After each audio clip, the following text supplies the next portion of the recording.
देश में कोरोना की चौथी लहर की आहट शुरू हो गई है। 24 घंटे में 3,377 नए मामले सामने आए और 60 मरीजों की मौत हुई। कोरोना की सुपर स्पीड दिल्ली में देखने को मिल रही है। यहां तेजी से नए संक्रमितों और एक्टिव मरीजों की संख्या बढ़ रही है। दिल्ली सरकार की कोविड बुलेटिन के मुताबिक गुरुवार को राजधानी में कोरोना के 1,490 नए मामले सामने आए और 2 मरीजों की मौत हुई है। संक्रमण दर 4.62% पर आ गया है।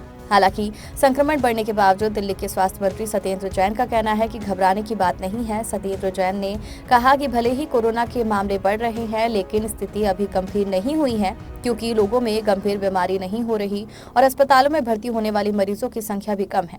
दिल्ली में कोरोना के मामले में उछाल की वजह ओमिक्रॉन के सब लाइनेज BA.2.12 को माना जा रहा है। न्यूज एजेंसी ने अधिकारियों के हवाले से बताया कि अप्रैल के शुरुआती 2 हफ्ते में आधे से ज्यादा सैंपल BA.2.12 का पाया गया। इसके अलावा BA.2.10 के भी कुछ सैंपल मिले हैं।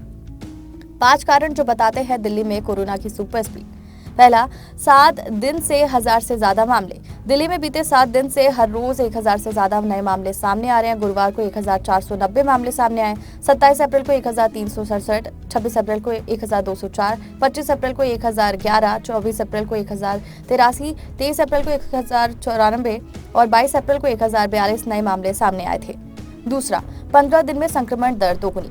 राजधानी में 15 दिन में संक्रमण दर दोगुनी हो चुकी है। 14 अप्रैल को यहां संक्रमण दर 2.39% था, जो 28 अप्रैल को बढ़कर 4.67% पर आ गया। बीच में यह संक्रमण दर 8% के करीब पहुंच गई थी।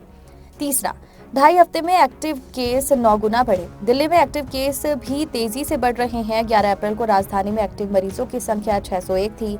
इनकी संख्या 28 अप्रैल को बढ़कर 5,000 के पार पहुंच गई। अभी राजधानी में कोरोना का इलाज करा रहे मरीजों की संख्या 5,250 है।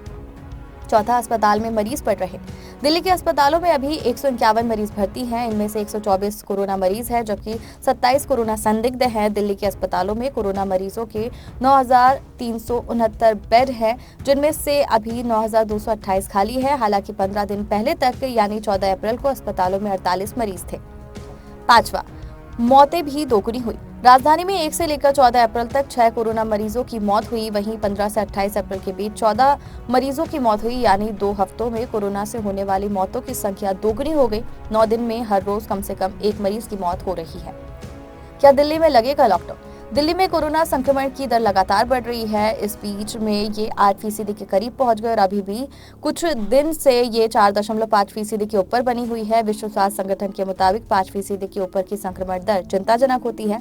संक्रमण दर के बढ़ने और कोरोना के मामलों में उछाल आने के बाद लॉकडाउन की चर्चाएं भी शुरू हो गई। लोगों को और कारोबारियों को लॉकडाउन लगने का डर सताने लगा है। हालांकि सरकार की ओर से अभी लॉकडाउन की कोई बात नहीं कही गई, लेकिन पिछली 3 लहरों में अक्सर ये देखा गया कि सरकार शुरू में लॉकडाउन की बात नहीं करती, लेकिन संक्रमण बढ़ने के बाद पाबंदियां बढ़ाना शुरू कर देती है। हालांकि स्वास्थ्य मंत्री सत्येंद्र जैन का कहना है कि स्थिति गंभीर नहीं है, क्योंकि वैक्सीनेशन और नेचुरल इम्यूनिटी के कारण संक्रमितों को अस्पताल में भर्ती होने की जरूरत नहीं पड़ रही है। कोरोना और वैक्सीनेशन से जुड़ी जानकारी से अपडेट रहने के लिए हमारे चैनल को सब्सक्राइब कर लीजिए।